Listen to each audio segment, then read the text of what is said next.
আপনি আপনার স্ত্রীর কাছে বসে আছেন, একটা ফুরফুরে মনে, আনন্দ চিত্তে স্ত্রীর সাথে আলাপ করছেন, তার সাথে আপনি ভাব আদান প্রদান করছেন, আল্লাহর আরশ পর্যন্ত খুশি হয়ে যায়। সুবহানাল্লাহ, আল্লাহর আরশ পর্যন্ত খুশি হয়ে যায়।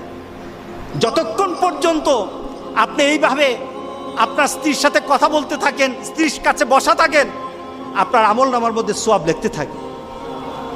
রাসূল পাক সাল্লাল্লাহু আলাইহি সাল্লাম এই কথা বলার পর এক সাহাবী বললেন, ইয়া রাসূলুল্লাহ, স্ত্রীর সাথে একসাথে শুবো, একসাথে ঘুমাবো, একসাথে খাবো, একসাথে তাকে আদর করব, এটা কি সওয়াবের কাজ হতে পারে?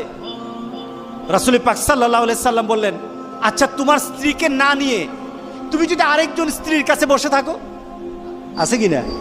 আছে কিনা? মজাই লাগে, উনিও খাইবেন, রেডি থাকেন।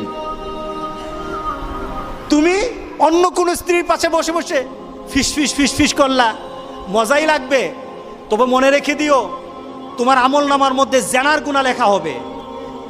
তুমি যতক্ষণ তোমার স্ত্রীর কাছে বসা থাকবে, জান্নাতের দরজাগুলি তোমার জন্য খোলা আরম্ভ হয়ে যাবে।